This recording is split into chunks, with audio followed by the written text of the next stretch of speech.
goes live on YouTube, and Janine says it takes about a minute to go live. We should be ready in about a minute. Okay.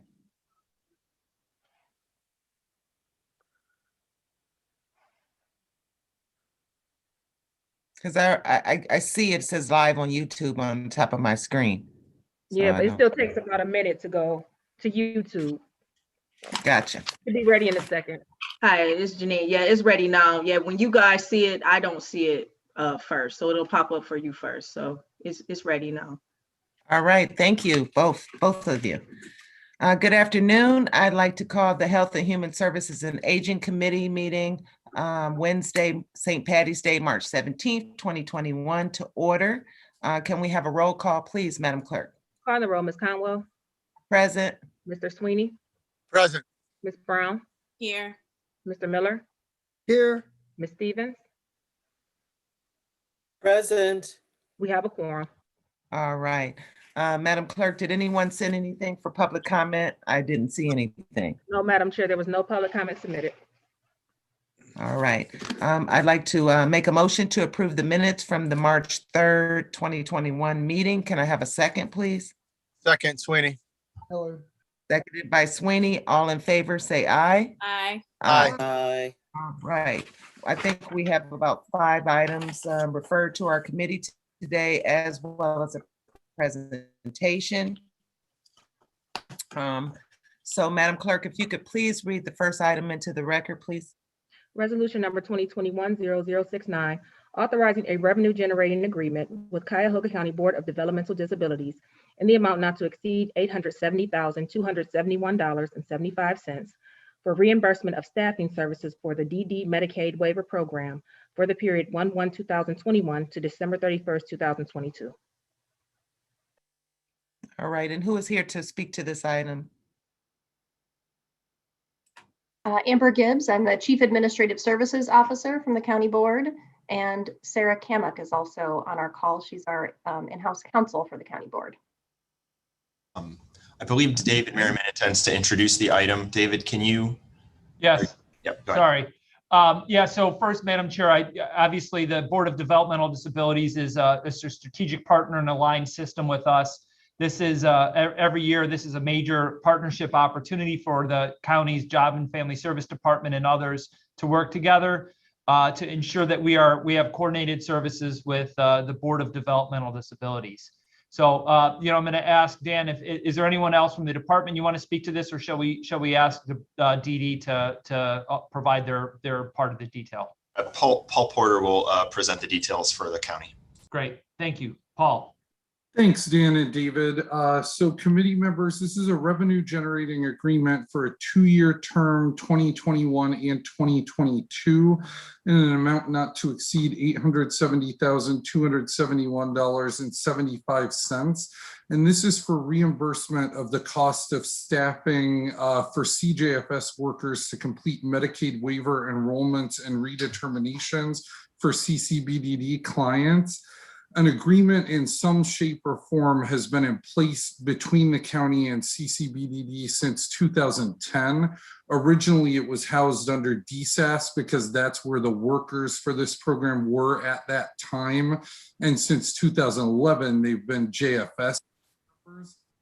What this does is CCBDD helps supplement the funding to provide the salaries and benefits for these CJFS workers. The county would be responsible for providing these eligibility determination services with or without this agreement in place. So this allows us to defray some of the costs associated with the salaries and benefits for those staff. And that's paying for half the salaries and benefits for up to 5 eligibility specialists, half of a supervisor, and then a customer service associate as well. So again, a longstanding agreement. It provides the added benefit, not just of reduced costs for the county, but ease of access for County Board of DD staff members, as well as families and clients that are receiving these services. It's easier sometimes to get those at the Board of DD facilities than to have to come to county facilities. We've been working on this since last fall.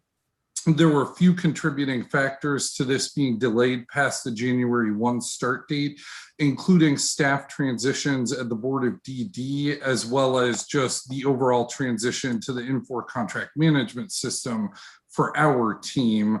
And I know Amber and Sarah are here from the Board of DD, as they mentioned, as well as team members from the CJFS side of things. We've got Christy Nichols here from the program team, and I believe Aaron is here with you as well, Christy. So I don't know, Christy, if you want to say a few words, or Amber, you can weigh in at this time. So thank you, Paul. That was a great overview. This is Christy Nichols, and I'm going to defer to Amber to talk for CCBDD, but this has been a wonderful partnership that we've had with CCBDD, and we believe that the ability to do this has really made a difference to this special population. So Amber, I defer to you. Thank you, Christy. I would agree. It's been an excellent partnership. When we started this contract many years ago, we had very long waiting lists for people that we serve to go through Medicaid eligibility, and this has really reduced those waiting lists or eliminated them. Our relationship is very good with the team that works on this contract. We appreciate them very much. And it was very good. We had this in place last year when we all suddenly had to go remote because of COVID. We knew who to contact. We were able to continue to work as usual. And we've been able to work through, there's been a change in the system to a case banking approach. So we're glad for those partnerships as we try to continue to work through the challenges that brings to this unit specifically. Paul, one question. This contract pays part of their salaries.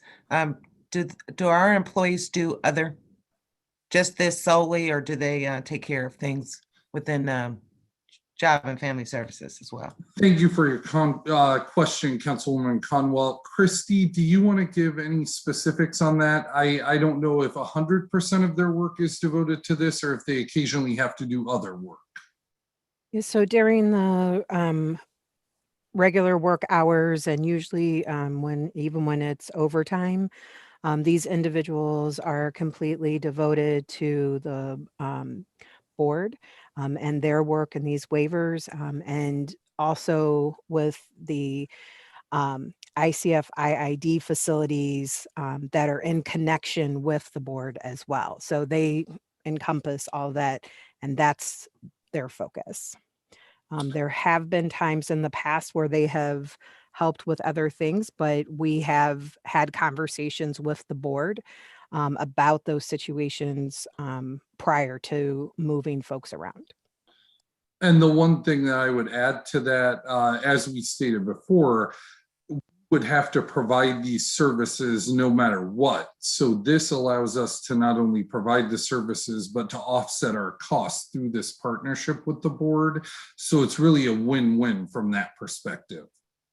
Okay, and Paul, you mentioned 5 eligibility specialists, 1 supervisor, half of the salary, and I missed the third.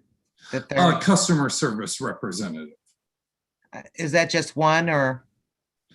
That's just 1 at this time, correct. Okay. I'd like to open it up to questions to my colleagues. Yes, I have a question. Councilman Miller. My question is, since we're being reimbursed for half of the salary of these employees, do we have information that the amount of time that they spend on this contract is close or more or less than the half time that they're being reimbursed for? Thank you, Councilman Miller. Based on the answer given by Christy about the amount of staff time devoted to this, the staff are fully devoted to this project, and the salary compensates for 50% of the cost of the salaries and benefits that we would have for these workers. Yeah, I think can I also add that this is the other half is paid for by Medicaid. So this is paying for the local match. Medicaid pays or federal funds pay for the other half of that 50%. All right, and when you guys start to speak, make sure you state your title and your name. Okay. Sorry, that was David Merriman. All right. Is that it, Councilman Miller? Looks like you're on mute. That is it. Thank you. Okay, Councilwoman Brown, it looked like you had something? No? Okay. Opening up to anyone else? All right. Hearing none. Anything else that you'd like to add, Mr. Porter? I think we're good. Thank you very much, Councilwoman Conwell. All right, looking at the dates, this would be requested a second reading suspension. If we can, please, yes. Thank you very much. All right, so can I have a motion and well, I'd like to move this to the full body second reading suspension. Can I have a second? Second. Second. Okay, Miller seconded. All in favor to move this to the full council under second reading suspension, please say aye. Aye. Aye. All right, it is done. Madam Clerk, if we could please move to the next item into the record, please. Resolution number 2021-0070, making an award on requisition number 3325 with Us Together Incorporated in the amount not to exceed $1,200,000 for interpretation and translation services for various county agencies for the period March 1st, 2021 to February 28, 2023. Good morning, David Merriman from the Department of Health and Human Services. I'll be turning this over to Paul Porter to speak on the specifics of this item. Madam Chair, as we discussed, I actually wanted to say before we got into the meat of these presentations, I do think it's important for us to recognize to anyone watching today's session at home that today we did kick off the Csu Vaccination Event. This isn't on this specific item, but I wanted to just recognize for any attendees that event is open. It went live today. We are already seeing it be successful. We are strongly encouraging the community to take advantage of the opportunities to participate in that event. Those are free vaccinations available through the state system. And as the age for those vaccinations drop to 40 on Friday and then 16 the following Friday, the Department of Health and Human Services strongly wants to encourage all county residents to consider taking advantage of this exceptional resource. President Biden made the offer to Governor DeWine to put this in our community, and I feel it's incumbent upon us to take advantage of the opportunity. One last point, we have this resource because we are committed to targeting underserved populations. This will not be successful if we are unable to drive this resource to residents in our community that are disconnected from healthcare, as well as many of the other assets that we all take for granted. So I would implore the community, if you are working with underserved populations, I think it is important for us to be race forward and to say, especially Black and Hispanic communities, please consider reaching out to us to work with us to make the connections, and so that your residents, your community members can take advantage of the vaccination resources. I'm going to look now to the item that's before us, and the thing that I would say before turning it over to Paul, this Us Together contract is a great example of how the Department of Health and Human Services has to be responsive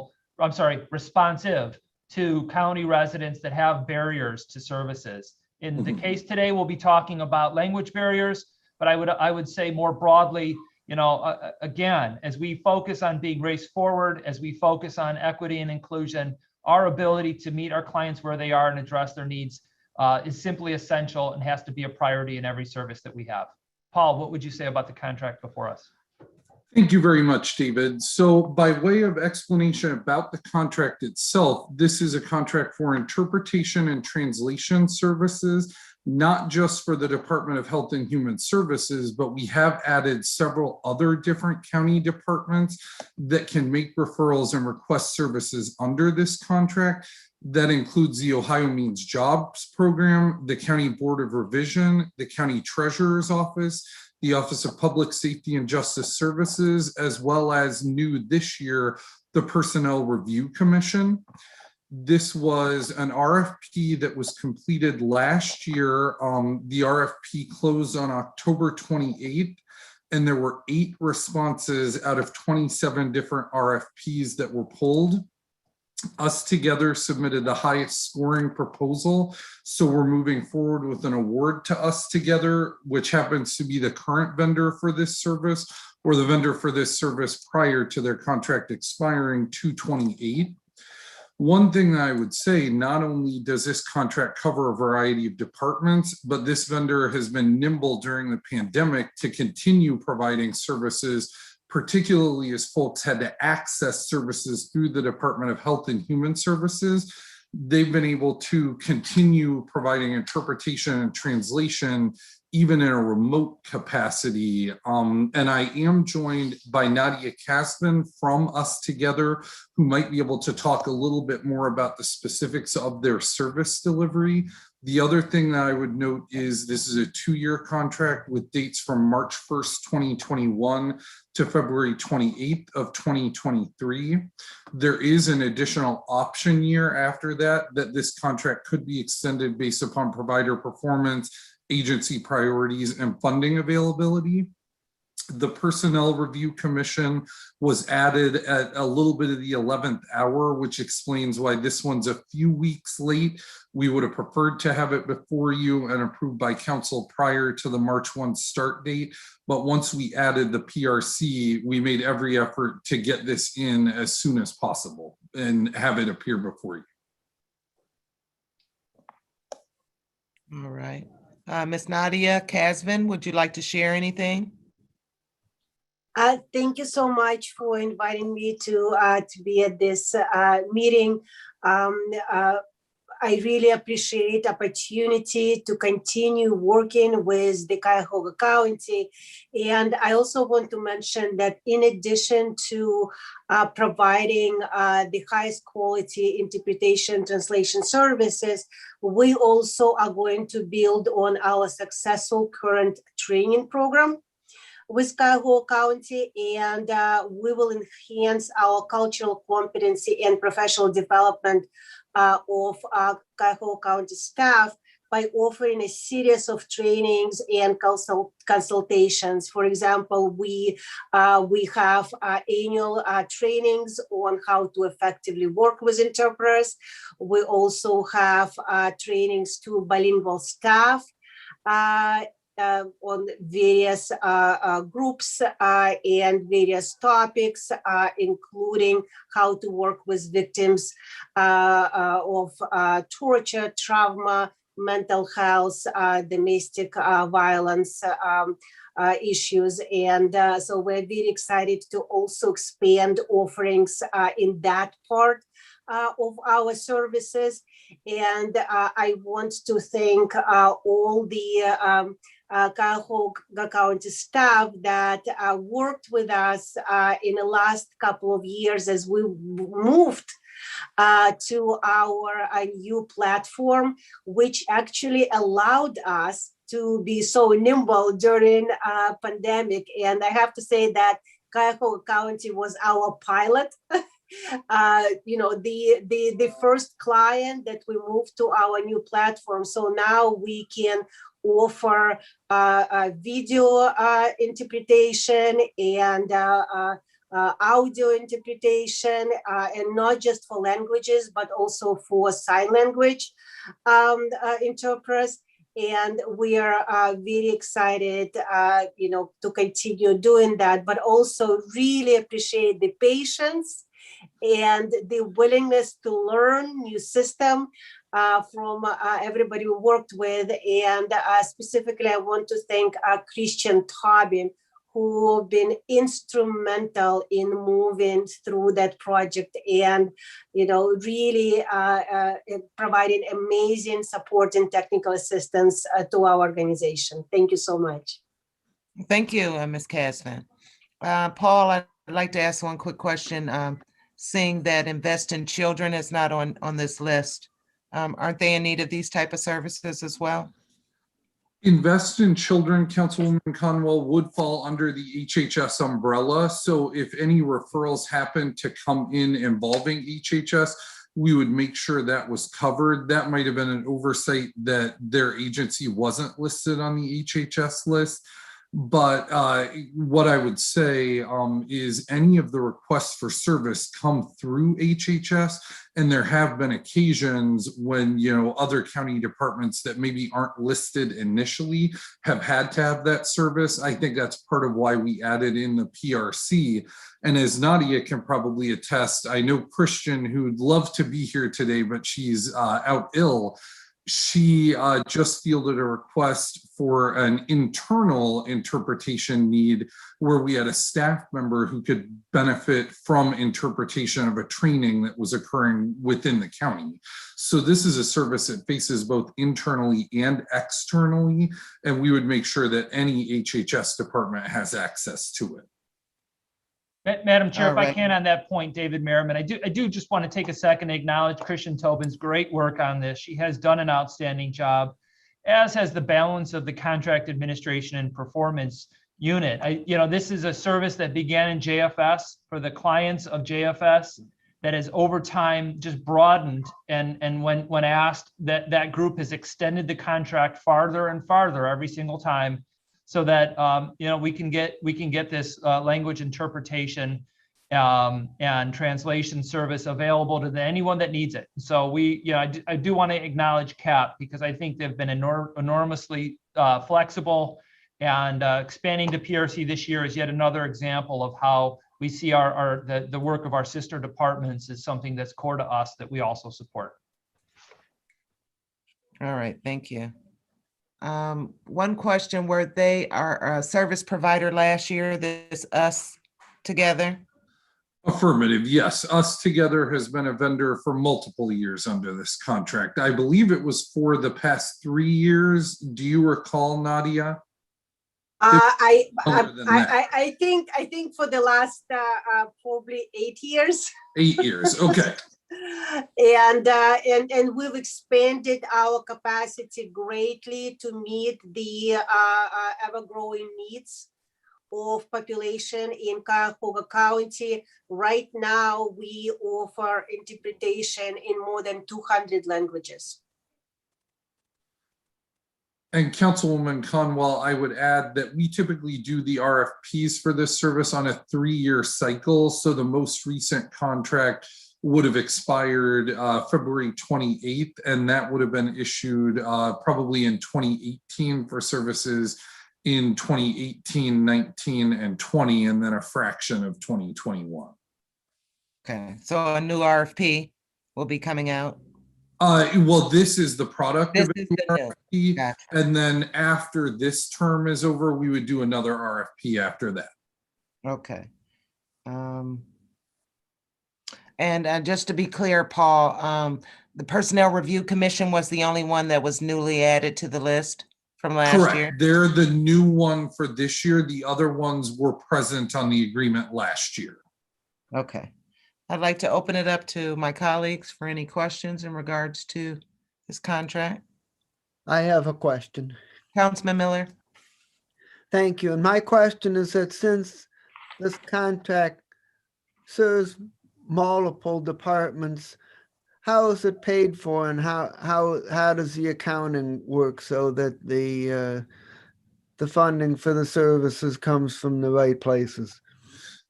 Thank you for your question, Councilman Miller. Since this department processes, we house the contract, but when invoices come in, they would post to the specific account for the department that requested that service.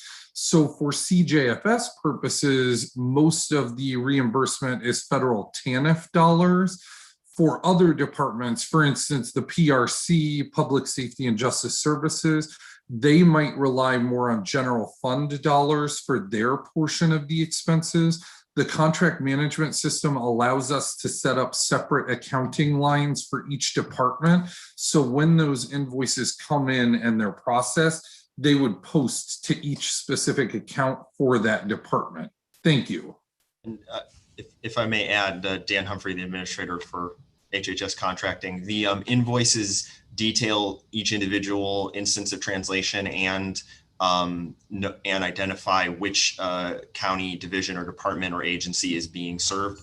And so the entire way through, the funds are not commingled. Lot of accounting work.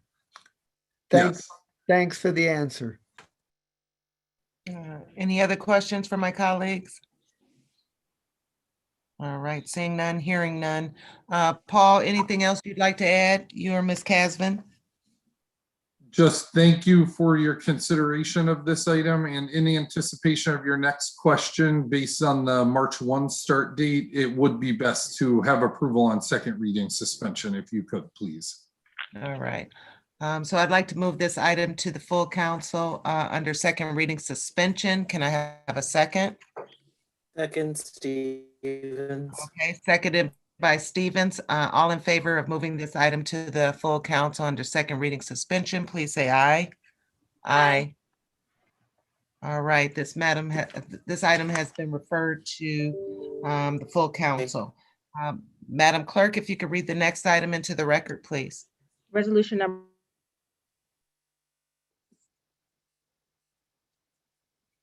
And you're breaking up if you can hear me.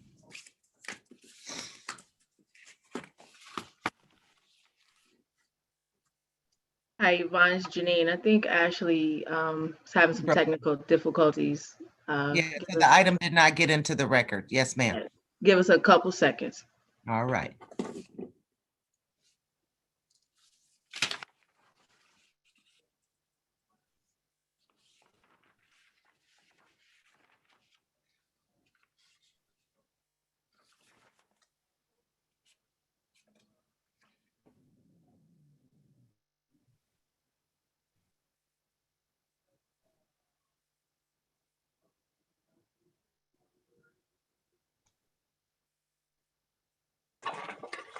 Chairwoman Conwell.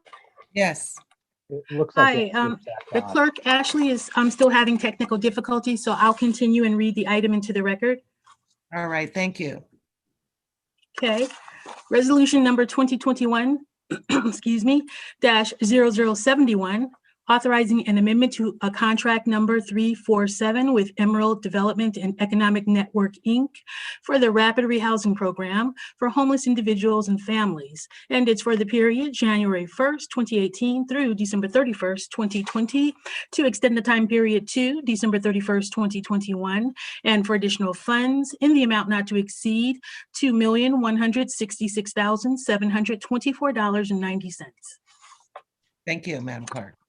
Good afternoon, David Merriman, Department of Health and Human Services. I'll be asking Melissa Sirak to present the detail on this item. Before I do turn it over to Melissa, I just want to acknowledge for this contract as well as the next couple, but really this one specifically, Eden is an enormously important provider of ours.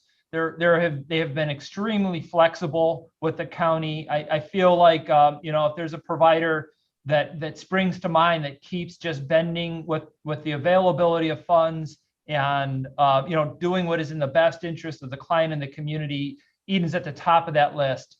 This item did take some time. I do want to just say that I am sorry that it has taken the amount of time that it has, and much of that will be due to the funding sources that became available. But I want to just acknowledge Eden's patience and their willingness to stick with us. Melissa, can you please introduce the item? Good afternoon, everyone. Can you hear me okay? Yes. Wonderful. Wonderful. Thank you, David. Again, I'm Melissa Sirak. I'm the Director of the Office of Homeless Services. As David mentioned, we have several items before you today for our homeless continuum of care. And I'd be remiss if I didn't also recognize the critical impact that they've had on our homeless community over the last 12 months during the pandemic. They are our homeless crisis response system, and a strong one.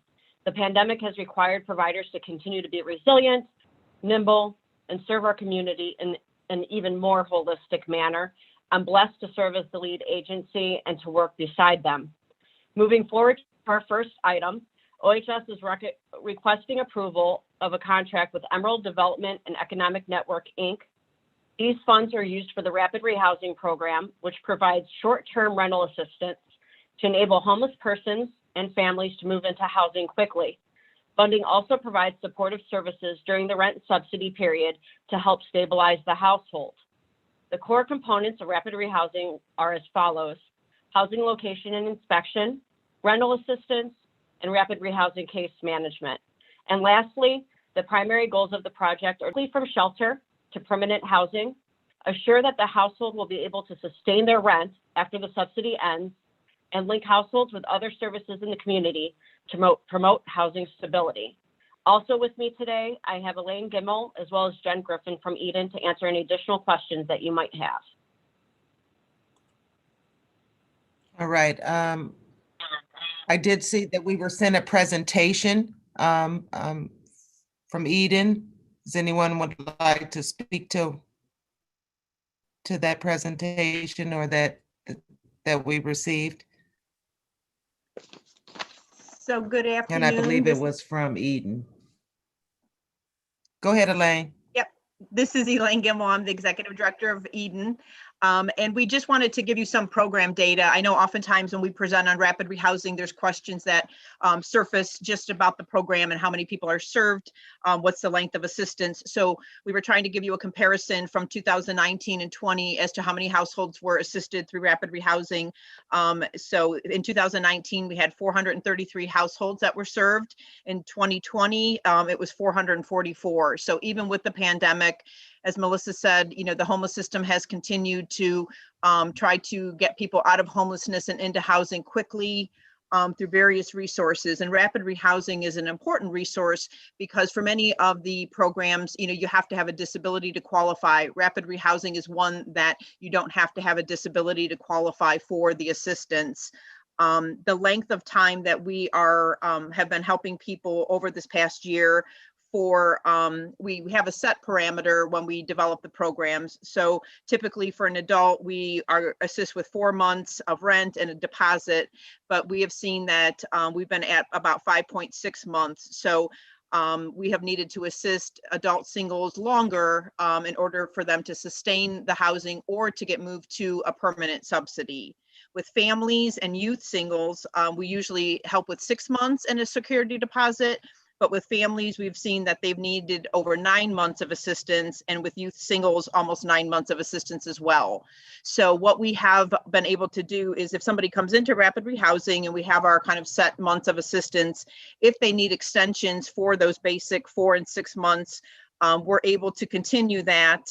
We do kind of have a declining subsidy where we pay less of the rent so that the household's taking on more. And if somebody doesn't need the additional months, they can then just start paying the rent on their own.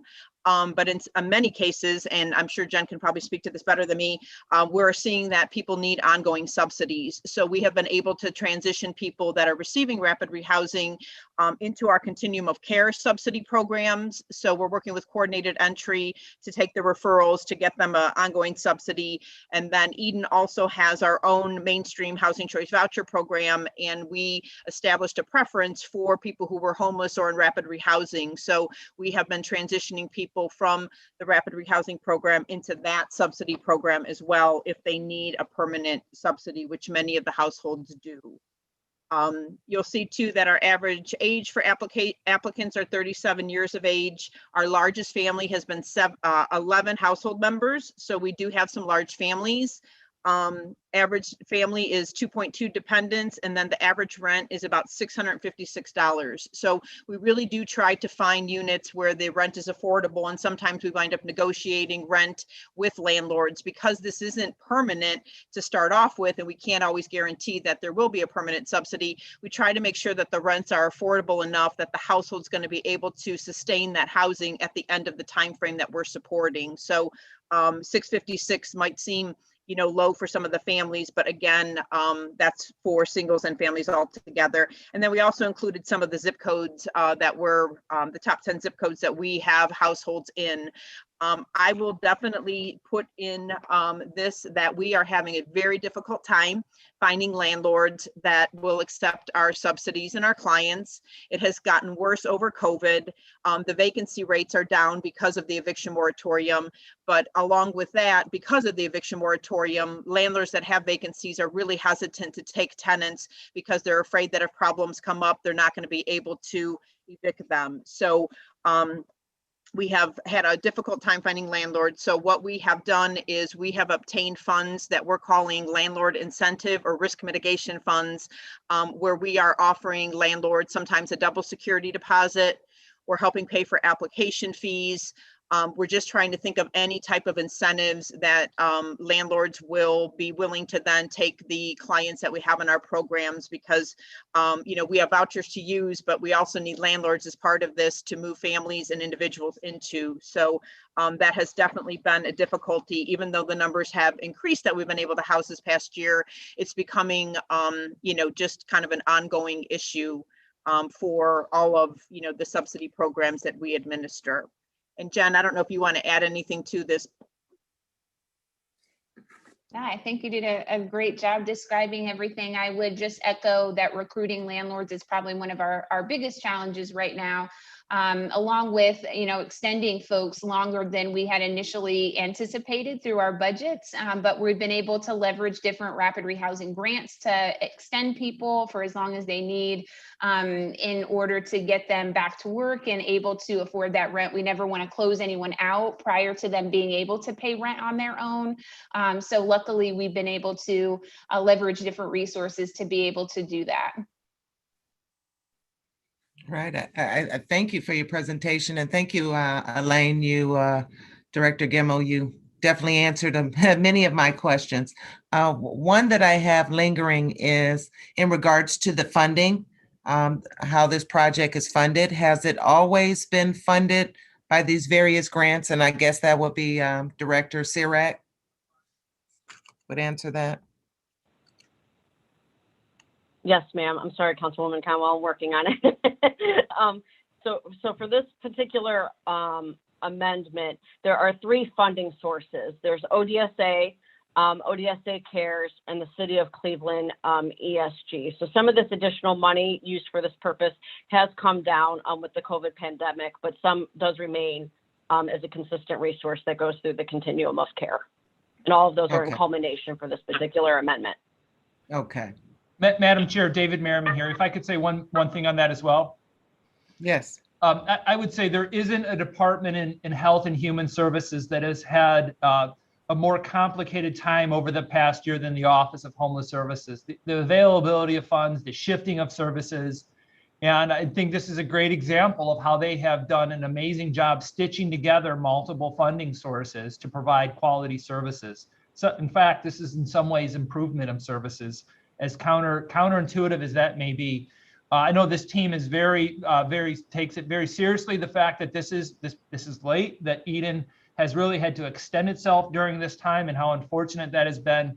But I would tell you that this unfortunately has just been a hard year, and I really do hope and expect that we would not have another year like this. So but I do have to tell you that OHS has stepped up, and they've done just an exceptional job working with the city, the state, the county resources, and federal resources all at the same time. It has been exceptionally complicated, and they've done a wonderful job. Right. Thank you. Is there any questions from my colleagues? All right. Seeing no hands, hearing none. All right. I'd like to move this item to the full council under second reading suspension. Can I have a second? Second, Brown. All right, seconded by Councilwoman Brown. Let's move this item to the full council under second reading suspension. All in favor, please say aye. Aye. Aye. Thank you. Madam Clerk, if you could read the next item into the record, please. Okay, I think I'm back now. Can you hear me? That's why I just said, Madam Clerk, I didn't know who was going to respond. Okay, resolution number 2021-0072, making an award on requisition number 3914 with Mental Health Services for Homeless Person, Inc., doing business as Frontline Service in the amount not to exceed $1,422,933 for temporary housing services for single adults and youth at North Point Temporary Housing located at 1550 Superior Avenue, Cleveland, for the period January 1st, 2021 to December 31st, 2021. Thank you. Who is Melissa? Yeah, sorry. Once again, David Merriman, Department of Health and Human Services. I'm going to ask Melissa Sirac to introduce this item. Melissa Surak again with the Office of Homeless Services, requesting a contract for emergency shelter services with mental health services for homeless persons, DBA Frontline Service. This contract provides funding for the operation of North Point, located at 1550 Superior. North Point focuses on individuals with high barriers to provide housing stability and provides wraparound support for the young adults served. They serve single adults and youth aged 18 to 24. They provide residential services 24 hours a day, 7 days a week, and provide basic needs such as hygiene products, clothing, laundry services, and meals to residents. The primary goals of the emergency shelter program are to provide safe, trauma-informed, low-barrier emergency shelter, develop and implement a permanent housing plan with each person, and link clients with community services to secure sustainable income and physical and behavioral health services. With me today, I have Angela Glasgow as well as Latanya Murray to add or answer any additional questions you might have. Thank you. Thank you. I'd like to open it up to my colleagues. Any questions in regards to this contract? I know it's pretty routine, but sometimes we forget some things. All right. Ms. Murray or Angela, would you like to provide anything additionally to Melissa's presentation? Hi, Councilwoman Conwell. This is Latanya Murray from Frontline Service. How are you all? Haven't been before you all in quite a while, so it's good to see familiar faces. But I just want to talk briefly about North Point. Just give a quick overview. Last year, we served 288 individuals at North Point. In addition to the young adults from 18 to 24, we serve a wide range of groups. So that's a subpopulation of the adult population that we specialize in serving and assisting with employment and housing and other services to promote housing stability once they leave North Point. So of the 288 actually is probably, I want to just say, a lower number than we typically serve due to the changes that we implemented during 2020 to address the need for social distancing during the current pandemic. And those protocols are still into play, and we hope that soon we will increase our capacity. So we know we don't have we usually have two people in one room. Now we have a single person in a room. So of the individuals served, 43% were young adults who were there. Our average length of stay is roughly 141 days. And our goal is to ensure that people are stably housed. So we have over 60% of the persons served were exited to permanent housing with us. And I just wanted to point out that 55%, just because we're coming behind Eden, 55% of those were served with that rapid rehousing funding. So just to reiterate the importance of that in our community. All right, Ms. Murray, on the 43% young adults, do they have any barriers? Oh, yes. I'm sorry, I didn't let you finish your question. Yeah, just do they have any barriers to employment being young adults, they definitely have barriers to employment. Some might even still be finishing high school. So they still have educational challenges. And so we support them in that process and ensuring that they're, following up and going to school. The YWCA has a Place for Me program for young adults. And so they are part of our service delivery as well, and engaging those young adults on our site. We have specific young adult services at Frontline. Also, many people present to us this early stage mental illness. This might be their early onset or first episode, which is has led to them being homeless, just because their family may not understand or they don't understand what they're going through. So part of our job is to really ensure that they're getting linked to services. All right, and I know in the past, Office of Homeless Services has really worked with the families to try to get people, in with their family and not into our type of various housing needs. Is that something that you guys do with the youth as well? Yes, definitely.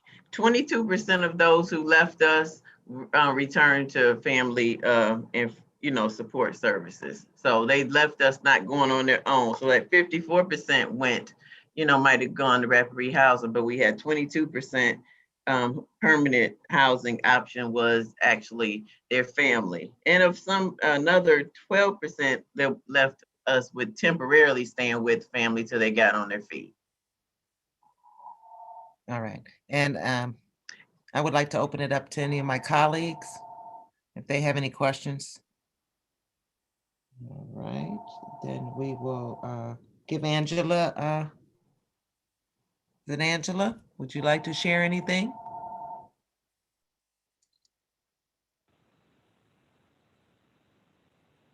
All right, you're on mute.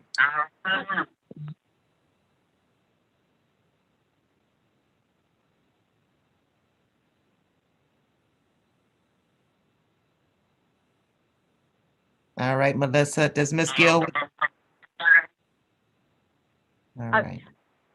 I don't believe, can Angela hear? I was just going to add one last comment if Angela didn't have anything to say.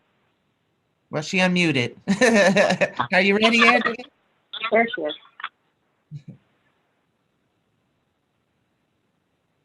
All right. Go ahead, Melissa. She muted again. Okay, I'll be brief. I just wanted to go back to one of my initial comments originally where I had said that providers kind of expanded their service during COVID. So not only ensured that services continued, but expanded. For Eden, that meant accessibility to housing for all and expanding accessibility. For Frontline, I think it's very critical to mention that they stepped up for one of our largest initiatives in relation to assisting with the COVID hotel. And then internally as well for their overall programming with coordinated entry, they moved services remotely. And I just think that that required such dedication and a lift to be able to provide homeless services remotely to the continuum of care without services ceasing at all. So I'm grateful for that. And that was the lift that they carried this whole time. So thank you to Frontline. All right. In regards to the mental health needs of the young adults, and I guess all of them in general, are we, when we say we linking them to services, are we, I don't know, really pushing or fortifying that, not in terms to get housing, but really working with these individuals to get connected, to get the help that they need. And I know how the law and all that is, but so we have another grant that also helps support this program, and it's specifically for the young adults. It's through the city. So it's an ESG program through the city that supports services specifically to the young adults.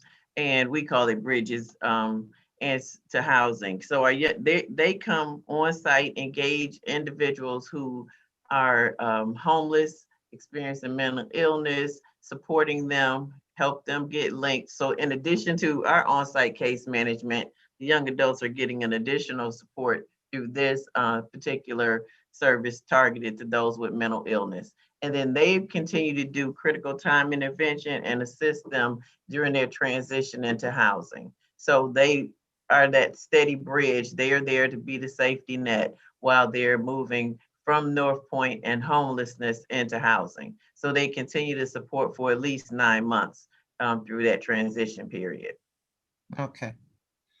Any questions from my colleagues? Opening up one last time. All right. Seeing no I hand. apologize for the technical difficulties. I think you can hear me now. Yes, go ahead, Okay.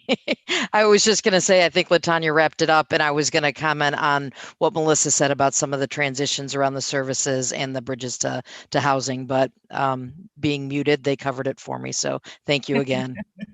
Well, I know people take time out their busy schedules to join, so I wanted to give you an opportunity to share with us anything that you had, but it was covered. Somebody had your back. So thank you very much for coming on. I'm looking at this, guys, as a second reading suspension. Is that right, David or Melissa? I'm sorry. Yeah, that's right. That would be that. Absolutely, please. All right. So I'll make a motion to move this item to the full council under second reading suspension. Can I have a second? Second, Brown. Thank you, Brown. You got my back. So I'd like to move this to the full council under second reading suspension. It's been first and seconded. All in favor, please say aye. Aye. All right, thank you. Madam Clerk, if we could read the last into record, please. Resolution number 2021-0073, making an award on requisition number 3916 with Young Women's Christian Association of Greater Cleveland, YWCA, in the amount not to exceed $2,751,793, operations and case management services for the homeless single adult women at the Norma Hare Women's Shelter located at 2227 Payne Avenue, Cleveland, for the period 1/1/2021 to December 31st, 2021. Madam Chair, David Merriman, Department of Health and Human Services. I'm going to ask Melissa Surak, the Director of Homeless Services, to introduce this item. Thank you. Good afternoon, Melissa Surak again from the Office of Homeless Services, requesting a contract for emergency shelter services to the Young Women's Christian Association of Greater Cleveland, DBA YWCA, located at 227 Payne. This contract provides funding for Norma Hare Women's Center. Norma Hare operates 24 hours a day, 365 days a year, provides basic material needs such as hygiene products, clothing, and meals. Outside of the pandemic distancing requirements, the shelter can accommodate up to 226 people and 172 regular beds with 54 overflow beds. The primary goals of the emergency shelter program are to provide safe, trauma-informed, low-barrier shelter, develop and implement a permanent housing plan with each person, and link clients with community resources to secure sustainable income and physical and behavioral health services. And the YWCA's perhaps largest challenge and lift during the COVID season has been largely being a part of our deconcentration efforts, which has resulted in them operating two different facilities, and I'm grateful for their partnership. With me today, I have Teresa Sanders to add or answer any additional questions that you might have. All right. One question comes to mind in regards to, usually we have pallets for the floor under normal circumstances. Has those been, are those still being utilized during this COVID-19 time? Those have been completely eliminated with the stand-up of the second site. So we're able to maintain any overflow between West 25th and Payne Avenue without using any pallets on the floor. We're averaging about 190 women per night. Last night we had 191 women, 80 women on West 25th and 109 women on Payne. Mm-hmm. That's really, the numbers have increased and it's not cold weather. So do you have any idea why what's attributing to that factor? Do you think it's related to COVID-19 in any way? You know, I'm not sure, but that really is sort of our typical number and has been consistently throughout the pandemic. What we have been very fortunate over the course of the pandemic and with the partnership with OHS in deconcentrating the shelter, we've seen a very low number related to positive COVID tests in the shelter. And I also think that individuals feel safer in the shelter rather than couch surfing or traveling from place to place. So our number has been pretty steady and pretty consistent. All right, I'd like to just share. I know in the last go rounds of before you guys came on board, we really needed someone to step up in the community and offer these services. So I just would like to open up if there are any issues that, that is happening with YWCA in terms of this contract, to please bring that up to Director Surak or myself, instead of, how little thumbnail starts to pain and, people just let things grow instead of trying to iron them out early, because this community is very vulnerable, as well as the people that need to be serviced. We rely on you. And so we want to be able to work with you. So I just wanted to put that out there in case I haven't in our conversation that we had last time. I want to open it up to any questions to my colleagues at the moment in regards to this contract. So, Madam Chair, I have a couple of questions, if I may. Go ahead, Councilman Miller. And the first question is whether we expect that the second location is going to be a permanent feature, or is that something that we're just doing during the COVID-19 emergency? If I can start just by recognizing that, I think that's something we're still figuring out. I would say that we're using the old transitional housing facility that's on 25th Street as the second location. And that building is not scheduled to stay in its use right now, as it's on the top of the Irishtown Bend. Is that accurate, Melissa? That's correct. So just so that council understands what I'm saying, transitional housing, or as the organization is now known, Front Steps, moved to a new location when they vacated their existing building. The Office of Homeless Services and the YWCA were able to secure funding, some of which is here before you, but some of it is from the Rapid Response Fund, and we're using that space. And I don't really want to speak too deeply on this point, but my understanding is that the planners associated with that site ultimately expect to see that entire location raised to secure Irishtown Bend. So thank you for that response. And my second question is that when we entered into this contract with YMCA after transitioning to a new provider, my question is what processes we've had in place to measure their effectiveness and whether they're achieving the objectives that we had intended when we went to this new provider and put in more money, and what are the results of those evaluations so far?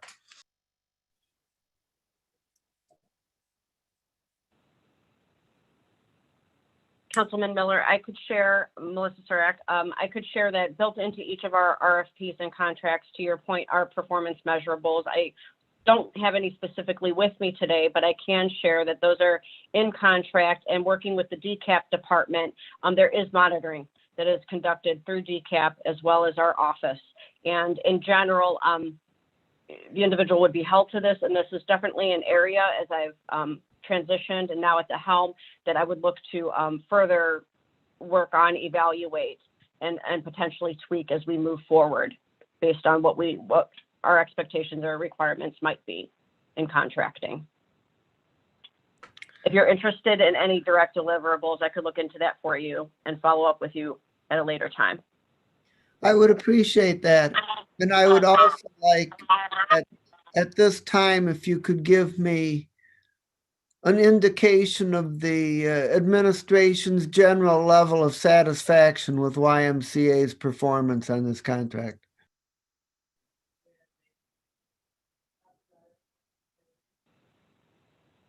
Councilman Miller, are you asking from OHS's perspective, or are you asking for administration such as David Merriman?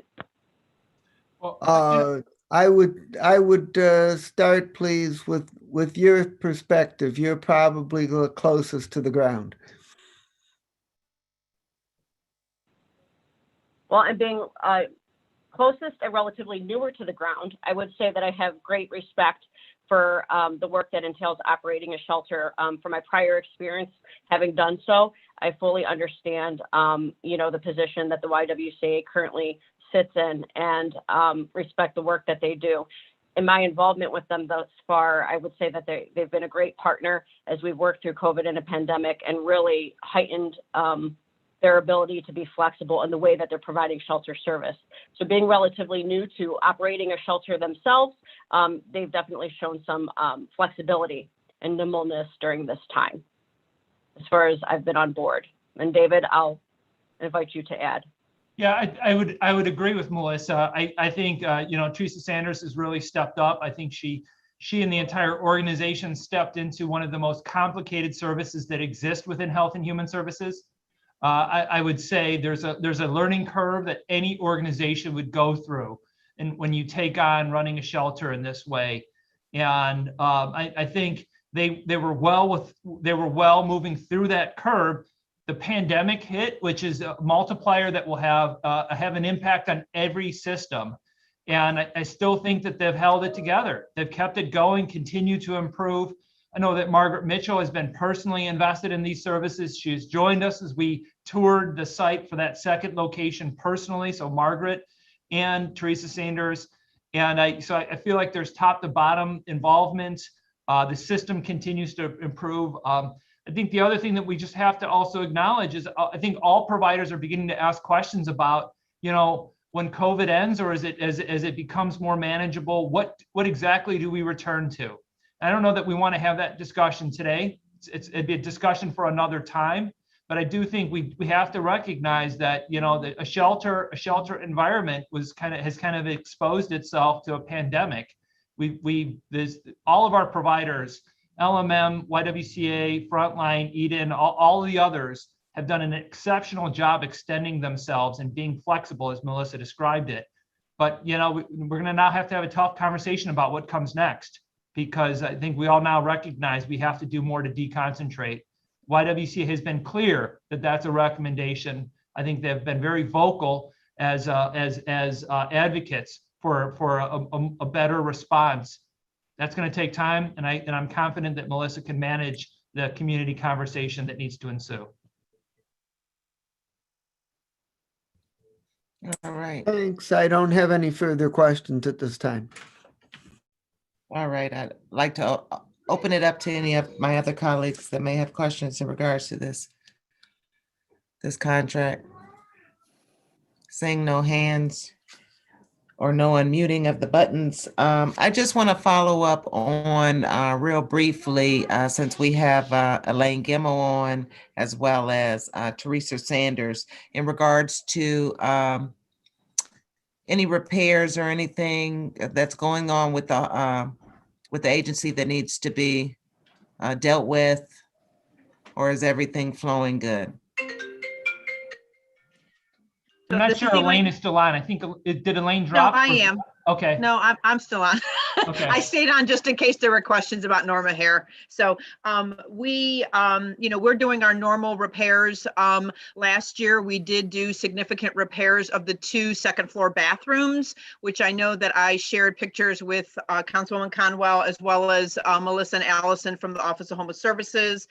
We were having, issues with leaking and just kind of the condition, even though they had been renovated. The bathrooms get a lot of utilization, and there's a lot of wear and tear. So we did significant repairs to that. I know that there's a couple of the glass blocks outside that got damaged over the weekend, but we are in the process of getting a contractor to repair those as well. We're doing painting throughout. And I think those have been kind of the more significant items that we've been working on. I know we've replaced some windows over the last year because there was a problem, I think, with some of the HVAC on the offices side for staff. So anything in the YWCA and Eden communicate regularly. We have a staff person there during the week. Our cleaners are there 7 days a week. So there's a lot of communication. Anytime there's any concerns or issues, Teresa, Matt, and their staff, reach out to us. We try to do a walkthrough several times a year to point out any areas where there might be concern. So I think, the wise communication, if there's, like I said, any concerns, they bring it to our attention. But there's no significant repairs right now that are on the books to be done. All right, thank you. One last time, is there any questions in regards to this contract R021-0073? Madam Chair. Councilman, was that Miller? Councilman Yes. Miller? Not a question, just a comment that there's always lots of questions that arise regarding Norma Hurd, not only from the council, but from the broader community. And so I would suggest, unless there is some totally urgent emergency situation that we should put this through the full 3 readings if possible to give anybody fair time to raise questions and get responses. I respect that, Councilman Miller. I think is there a funding issue, Ms. Sanders? I had spoken to Mr. Merriman earlier. Absolutely. We would be challenged in making our payroll if there was a significant delay. Yes. And so, Councilman Miller, I had spoke offline with Administrator Merriman in regards to that. So I kind of knew that these were all under second reading suspension, or they needed to go that way. So are you okay with that response from Ms. Sanders? I'm willing to accept it on this occasion, but this is a very sensitive contract in the community, and I would strongly employ the administration in the future to get it to us soon enough so that we can do 3 readings. All right. Councilwoman Conwell, point well made, point taken. I am responsible for ensuring these contracts come at a timely fashion. We are sorry that this has been delayed. I'm just going to acknowledge a lot of the work that occurred with the contracts you saw today occurred in the period of the summer that we frankly were standing up a lot of the emergency shelters related to COVID. This is just as important as those. However, there is, there were choices made as to which priorities we focused on. We will ensure that these contracts are timely next year. And I would say anyone in the community that needs to share feedback with me, I'd love to hear it. We would love to hear if there are questions, if there are concerns, we're open to hearing those. I'm open to having that discussion. And I don't think this is something we ask for casually. I do think that the items you saw today, they're all very important safety net providers.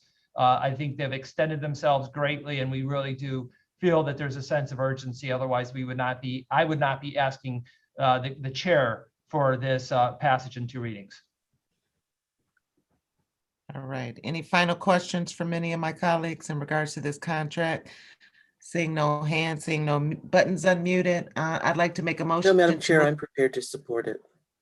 All right, thank you, Councilwoman Stevens. Seeing no hands or questions, I'd like to move this to the full council under second reading suspension. Can I have a second? Second.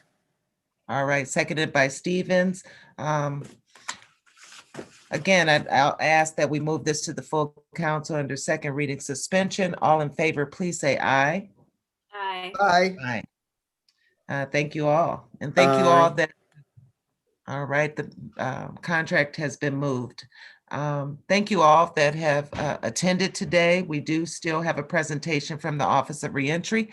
So if you're just inquisitive or want to stay with us, please do so. If not, feel free that you can leave. Thank you.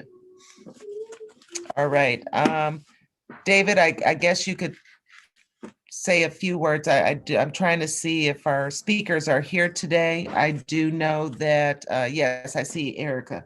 I did get a text earlier from Director Bryant, and she has a personal matter that she's attending to, so she will not be able to be on our last time before she leaves. March 31st, which I'm really upset, but I understand that she has personal business that she needs to attend to. So I believe she left it in the capable hands of Erica Anthony, and is that Elizabeth? Elizabeth will be giving us a presentation today. So if you don't have anything to share, Mr. Merriman? If I could share one thing. So one, I do know that that Director Bryant she's actually had a personal matter that has really captured her attention for the past couple of days. And it is important and significant. So I support her in, she has to prioritize this one. As you stated, she is leaving us next month. She will no longer be with the county, but it is absolutely our community's gain to see her go to become leadership of Cleveland NAACP. So we are just very, very grateful for the time that we've had with Director Bryant, and we're also proud of her to see her grow and to move to this new opportunity. She's going to do great, and I think we'll be working with her for years to come. One other point that I would say, with her transition, I have asked Simeon Best to step in a temporary workload. Simeon is going to be the interim director of the Office of Reentry. Many of you will know Simeon from his work leading the county census program, as well as leading our voter engagement efforts. What you may not know is that Simeon began his career with the county as an eligibility specialist. He's worked his way through the administration at Job and Family Services, serving in kind of increasing supervisory roles. He has a significant tenure with the county. And I think the agency is in good hands with Simeon as he prepares to take over the reins. There will be a public posting. There'll be a public process. It will be a competitive process. And so, I think we will do well in the long term, and we are doing well in the short term to have Simeon step into this. I do know that we have members from the Leadership Coalition that are here today to present this with Simeon. So, I'm gonna turn it over to Erica, Anthony, and I think Elizabeth and Simeon to do today's presentation. Thank you, David. Okay, before you start, Erica, I just want to say, Mr. Merriman, I hope that when we have interims that are fulfilling their current job duty and taking on another task, that they are fully compensated. So I just want to put that out there. All right. Thank you. Thank you, Ms. Anthony. You could please start, please. Of course. Good afternoon, Madam Chair, and to the members of the Health and Human Service and Aging Committee. So glad to be with you all today. I want to provide some advance apologies for my position. Cleveland winter took me out, so I have some friends with me. Those are my crutches. I broke my ankle a couple weeks ago, so do forgive that I am in my bed presenting this afternoon before you all. But thankfully I am well, so glad to be here. I would be remiss not to take this time to acknowledge Director Bryant, just as David has, in her tremendous contribution. Many of you know that I have known Crystal almost my entire time in Cleveland, Ohio. She was one of the very early people I met when I was introduced to the Leadership Coalition. So I feel really honored to have worked with her and seen her grow and see her leadership. Particularly here at the Office of Reentry. It is incredibly bittersweet. And I don't even work at the county, but I share David's sentiments. But it is our gain that we will retain her leadership here in Cuyahoga County, and specifically here in the city of Cleveland, leading our Cleveland branch of NACP. I'm also really grateful to be here with Interim Director Simeon Best. He and I have also got a chance to know one another over the last couple of years in some of the voting work, as well as our close proximity to the census work over the last year and change. So congrats to you, Simeon, for taking on this interim role. As you know, I'm here and joined with my colleague, Elizabeth Richards from the Enterprise Community Partners. Crystal Bryant did send the agenda ahead of this meeting, so hopefully you all have received that. I think the timeliness of today's resolutions couldn't be more aligned. When we were asked to join this particular committee meeting, we did not know prior to what was going to be on your agenda. But I think really, I just want to elevate the connective tissue to what you all just heard from amazing providers, many colleagues and friends that I'm honored to work with in the community, and how that connects to our presentation. So last fall, some of the members of this committee through the Community Development Committee had an opportunity to hear from us to talk about our justice housing work. So apologies for repetitiveness for some of the council members present here today that may have heard that presentation last year. But I do want to just ground us in acknowledging, sort of the connective tissue between reentry, homelessness, as you all just heard from amazing providers, and this larger public health crisis that we are still contending with really no end date in mind, which makes for me, it extremely anxiety provoking. I like to have end dates on things. So to not have that makes doing this work really challenging. But we're fortunate to have amazing organizations like the ones you heard this afternoon leading this work. I think it's important also to elevate and thank you all, because I haven't had a chance in a public realm, for declaring racism as a public health crisis last year.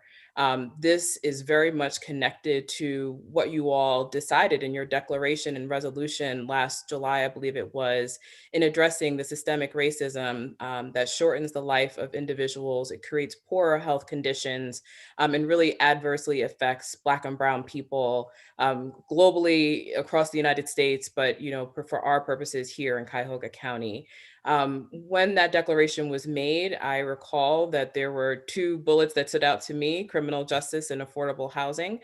They are all very important, whether we're talking about education or healthcare.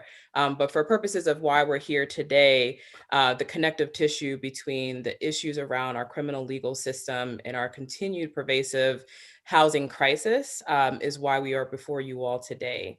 I don't think it's a surprise to anyone here that returning citizens face difficulties when they try to obtain safe and affordable housing, just like anyone in our broader community, as we just heard this afternoon.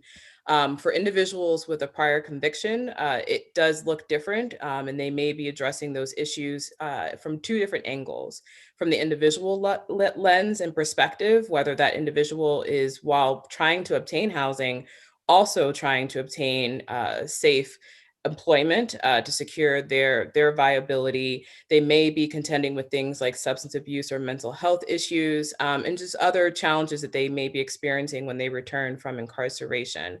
But to layer on top of that, they're dealing with the systemic barriers. So whether we're talking about public health restrictions, issues with landlords, and again, going back to the presentations you heard this afternoon, it's not that we don't have providers that are diligently working to create these opportunities for members of our community, but there are these systemic barriers that we're facing. The moment of release to the point where someone is safely in a home can be really a challenging and tumultuous time for an individual. Depending on the length of stay for that individual for their incarceration, they may have lost contact with family or a support network. And it is quite challenging to try to navigate upon release.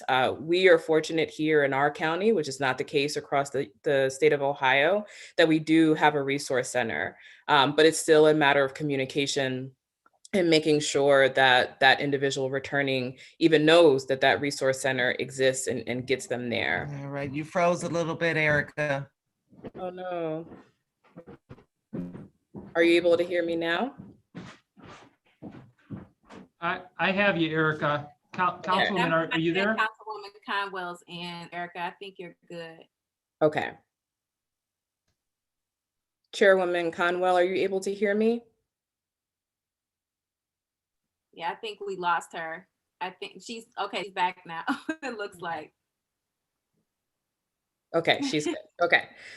So all this to say is that, the gravity of the issue is real. The solutions are viable, but we know that we need both resources and political will to make this happen. And this is, in a larger ecosystem of larger issues that we're all trying to contend with here in Cuyahoga County. But to bring it home to why Elizabeth and I specifically are here, many of you know I previously worked at Cleveland Neighborhood Progress, where I led the policy and advocacy work. And while there, along with enterprise community partners, we began talking about various disenfranchised populations.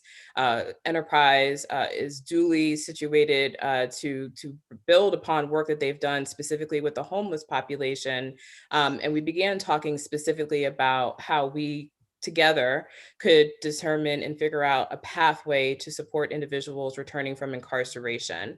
That led us to forming what we now call our Justice Housing Committee, and bringing together both stakeholders that historically and currently are working with individuals returning from incarceration, as well as community development and housing stakeholders. And I'm emphasizing that because that is a unique formation. It's not that the issues of trying to find housing for justice involved persons is new, but what is new is bringing together the assets of knowledge that a housing and community development person or organization has, along with an organization that is providing supportive services to an individual returning from incarceration. Those two sets of individuals and organizations typically do not find themselves in the same room. And that's just, unfortunate, siloing that occurs in our communities to no fault of each one of those sectors. But really the work that we're doing with the Justice Housing is building upon work that the Leadership Coalition has been doing going back to the late 90s, early 2000s, as well as all the great work that the Office of Reentry has done since 2010, and merging that and marrying that with the ecosystem of community development and housing providers here in Cuyahoga County.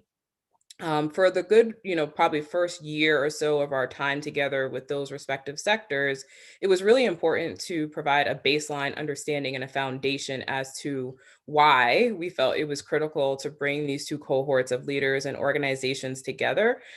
We, were very clear to, for instance, our community development practitioners. We weren't expecting them to now all of a sudden become experts in the criminal legal system and nuances of returning citizens. But at minimum, they needed to understand the challenges and the barriers and how they could be solution oriented in helping to co-create some solutions and vice versa. So this the committee continues to be co-chaired by Elizabeth and myself. We have evolved to better understand how we can work effectively with the larger body of individuals that we've been convening over the last couple of years. Obviously, everyone is extremely busy, so we want to be conscious of folks' time and make sure that we're maximizing their time together and the ways in which we're creating solutions. So we have transitioned to forming 3 subcommittees under our larger umbrella focused on 3 areas. First and foremost, leaders with lived experience. We cannot do this work with really any sort of efficacy or integrity if we are not asking those with a direct lived experience to contribute and be co-creators, not end users. We want to live our values and really understand that it's important to have those with this direct lived experience as co-creators of what we are seeking to do. The second committee will be focused on housing developers, housing programs and services, some of which who were here just this afternoon. So we have folks like Eden and so many different organizations, CHN that are part of our committee. So again, just building upon the great work that they're doing. And then lastly, the third committee will be comprised of landlords, organizations that may provide referral services like our CDCs, as well as property managers. We feel that this 3 subcommittee structure will really allow us to hone in on the respective plans. We know that we need thousands and thousands of units, but those thousands and thousands of units are not going to come online tomorrow. So we need to have a both and strategy. We need to do our best to work with organizations that do have properties here in Cuyahoga County and the city of Cleveland that can modify their policies to be more equitable as it pertains to this population. And that can happen today, but that happens, through trust and relationships. So we understand that and we want to pace that. But then we also need to be thinking about how we develop housing over the course of really the next couple of years, and all while doing that in tandem with those leaders with direct lived experience. So I will pause here. I see Elizabeth has a slide up and see if there's anything else she would like to add to this section. Thank you, Erica, and good afternoon, everyone. We're standing just a few minutes between you and the rest of your afternoon. And I just want to echo Erica and Director Merriman to just thank and appreciate Director Crystal Bryant for her leadership over these several years. She and Ms. Anthony have done so much to teach enterprise community partners about involvement in the criminal justice system, but also make the connections between community development, affordable housing, and the importance of serving individuals returning to the community. Enterprise is so honored to be in contract with the County at the moment. And as you recall, as Erica mentioned, we were approved to really dig in and kick off this work last fall. So at the end of the year, we are moving in 2021 and 2022 into a work plan that will begin to dive into telling the story of the experiences of individuals returning to Cuyahoga County, exploring the barriers and identifying the solutions. We will be working, as Erica indicated, through this committee structure and through our partners, many of whom you were joined by today, to create units of housing for this population. But that's all, Erica. So I thank you so much for that overview. And we're excited to be in partnership with you, the Office of Reentry in Cuyahoga County, and really see this as a beginning of a conversation as we begin this work in 2021. Thank you, Elizabeth. So the other thing I want to bring up, which I do not believe we had brought forth last fall to the Community Development Committee of Council, is this adjacent policy challenge that we are facing and also looking to address through this body of the Justice Housing Committee. So again, not to be repetitive to much of what you heard this afternoon from the homeless services providers, there are legitimate challenges and barriers to individuals with prior convictions and or being discriminated against by things like source of income. So when we think about fair chance housing policy, there is precedence across the nation where we have seen local and statewide ordinances or legislation passed that is protecting individuals who may have that justice involvement from being able to access housing. Often people with criminal records will face extraordinary high barriers because of their prior conviction. Landlords will often refuse to just flat out rent to them because of their prior conviction. And I think for the formerly incarcerated person, it puts them in a really precarious position because they often are not as well knowledgeable about their own rights, right? So there may be things that a landlord is doing that they may be able to have some protection around, but that formerly incarcerated person doesn't even know that. So they just consider that a loss and they keep trying to move on and trying to find housing. So there's a tremendous amount of education that needs to be had about what rights are what rights does an individual have. Many public housing authorities have adopted policies that prevent certain types of crimes from being able to be admitted into public housing or limited access to access vouchers.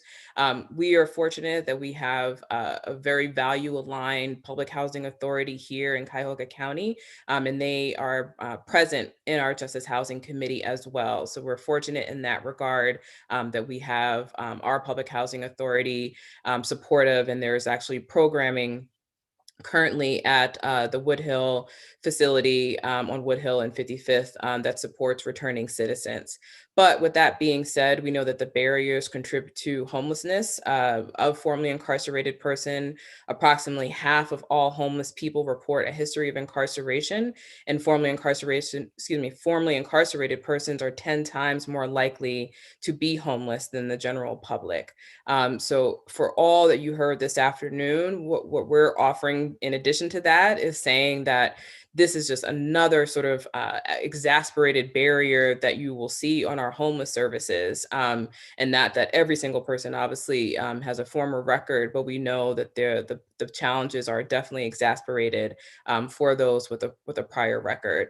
So under the structure of the Leadership Coalition, there's our committee, and then there's a Policy and Advocacy Committee. Our two committees have been working really closely together to explore the various pieces of legislation and ordinances that have passed across the nation to see if there is something that we can organize and bring forth together here in Cuyahoga County or in the city of Cleveland that would provide that protection and fair housing for individuals returning from incarceration. So that's a TBD and a heads up for more information there.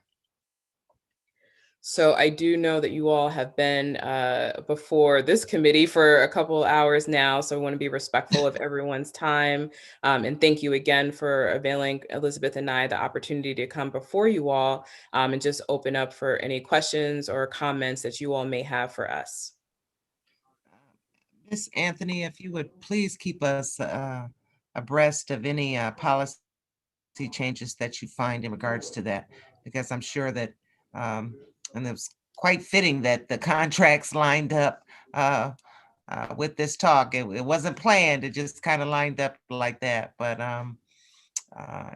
it's very heart-wrenching that individuals get out and they have nowhere to go. And then it goes into our pretty much not only because of their prior convictions, but many of them can't go back to the places that they were prior to that. And so our homeless shelters do see a lot of this. So it's a continuum. So, I don't know why, people don't wake up that we need to do something about this. That is, so that's what I have to say on the matter. I'm going to open it up to my colleagues if they have any questions or comments. Oh, now I have comments and questions because this is part of my world. Hi, I can wake up in the middle of the night and talk about housing and why we should do more of it. I recognize Councilwoman Stevens. I'm sorry if you thought I was absentee on this one, but I'm not. This is a tremendous opportunity for us to figure out, at least for initial step, how to make this work. There are supportive funds all across the state and the country, because it is not just Cleveland, Ohio, and its suburban communities that have problems with finding ways to provide one of the most important units of the human life to them. If we don't have a decent place to live, it causes all sorts of problems. You can't go to the job on time. If you don't know where you're going to be that night when you're couch surfing from family member to family member, it is so important for us to put our money where our mouth is on this issue. And both Elizabeth and Erica, and as well as Crystal, have taken the time to talk to me. And so I'm hoping that the next time we have a substantive conversation, that they will tell me, Councilwoman, you need to help us find X number of dollars by such and such a date so that we can move forward. I think that's the challenge for us, is to put our money where our mouth is and help make a difference.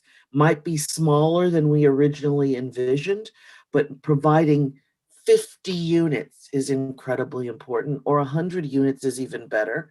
But finding a location, a design, a way to finance it, and a way to open it up for the community is incredibly tremendous. And so I would urge my colleagues to be as supportive of this process as possible, and hope that the administration is even more supportive than us.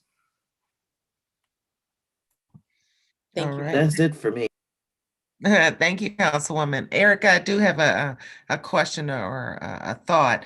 So for those individuals that are veterans that have prior convictions, is there any limitations when organizations are finding them veteran housing because of their prior convictions? I will say that they are facing more barriers. So I will claim that I am not well versed in access to veterans housing, but from the little bit I know, that there is not enough of that either.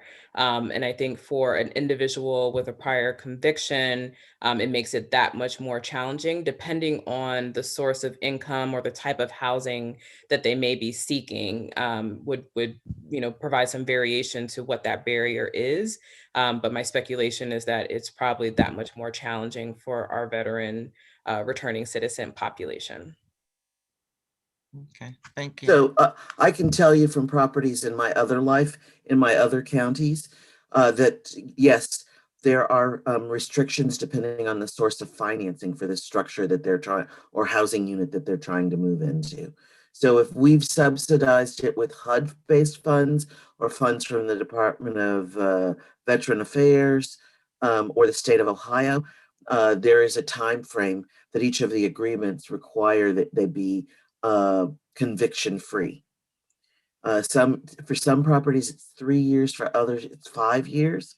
And there are waivers. I believe Erica and Elizabeth talked to me about a waiver that CMHA had created for felony convictions in general in CMHA's properties here in Cuyahoga County.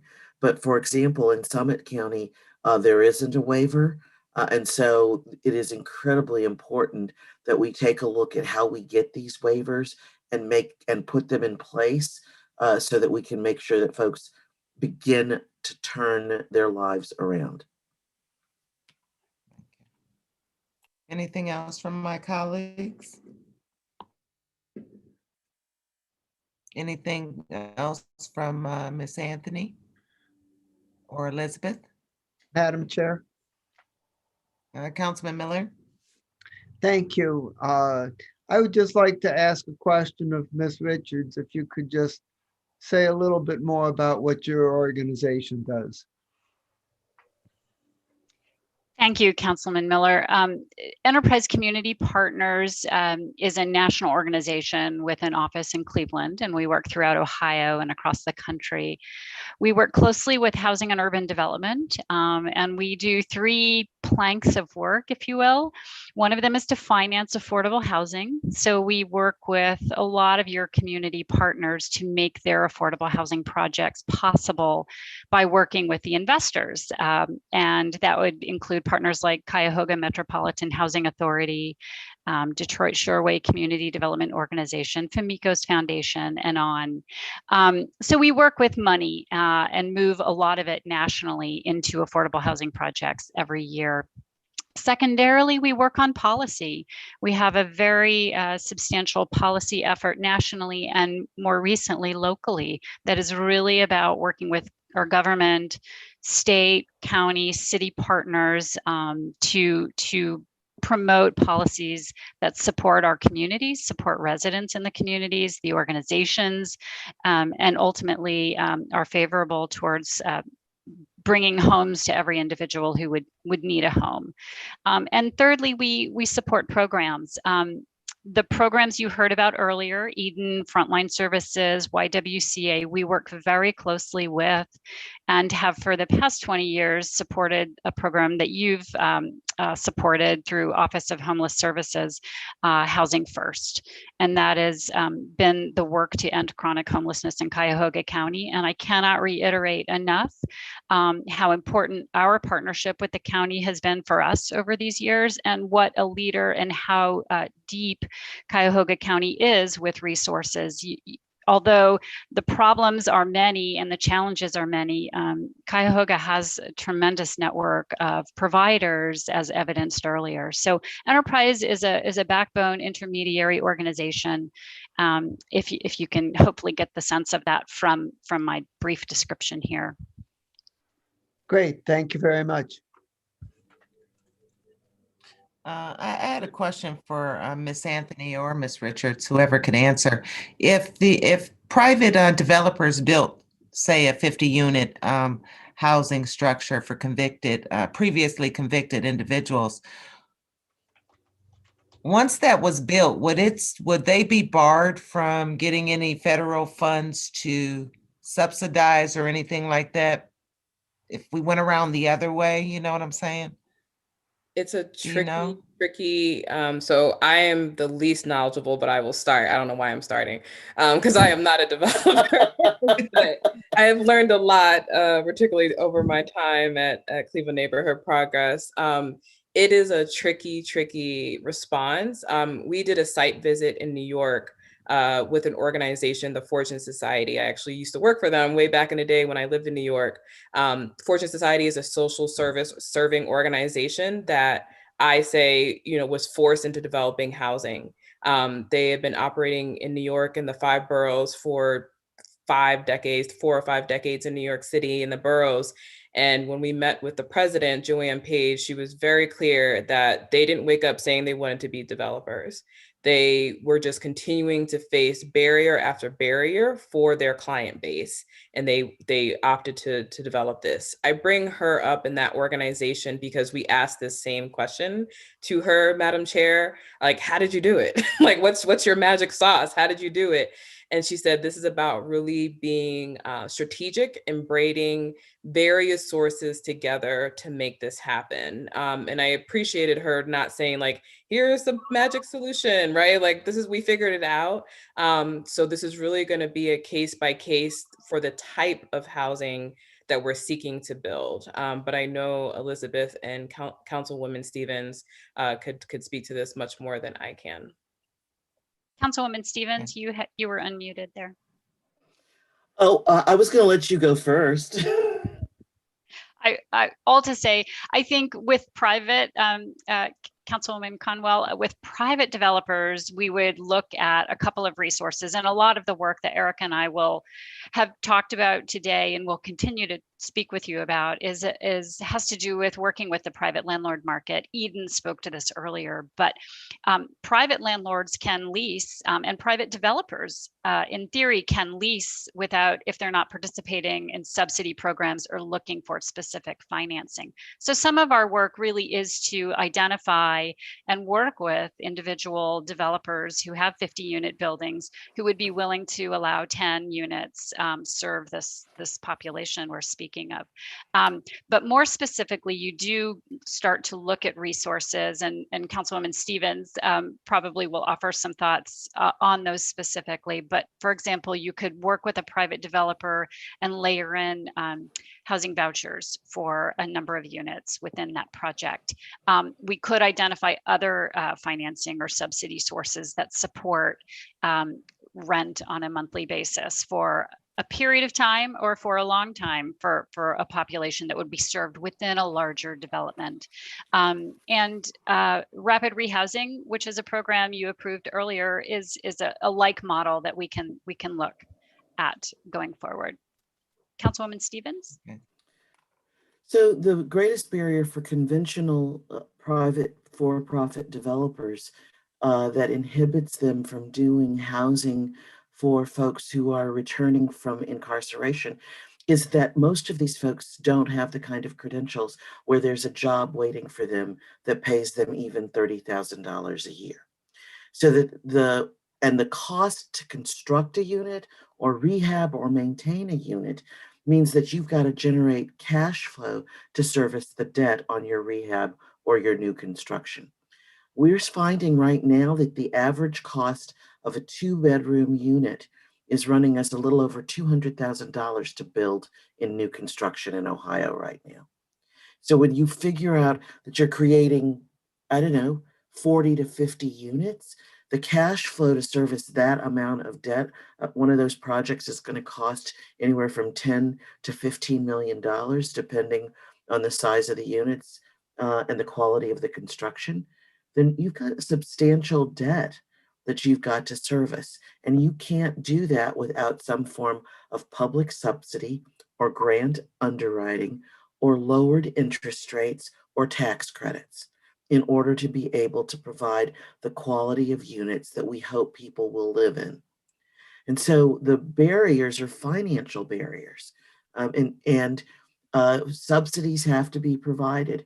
In doing, for example, a veterans project in the last 10 years, we acquired an existing building and rehabbed it.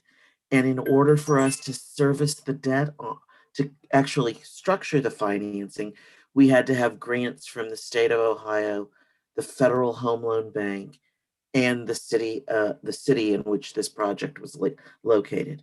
And then we still needed vouchers to help each of the individual veterans pay the rent every month.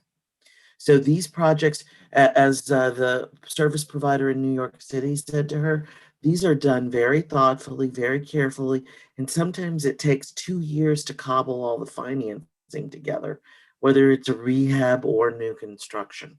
So our preliminary interest as a committee of council and members of council in helping provide some type of financial support to this kind of transaction is incredibly important, which is why Erica and Elizabeth are before us today.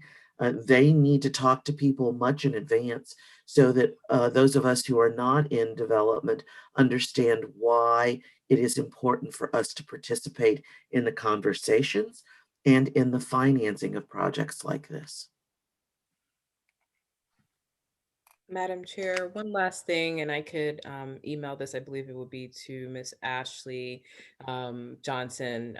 There was a study conducted by a few of our colleagues here in Cuyahoga County Legal Aid Society of Cleveland, as well as Fair Chance Housing Center. The title of the report is A Never Ending Sentence. It is a really comprehensive report that specifically talks about project-based Section 8 housing. So this is one of the prongs under our larger housing plan.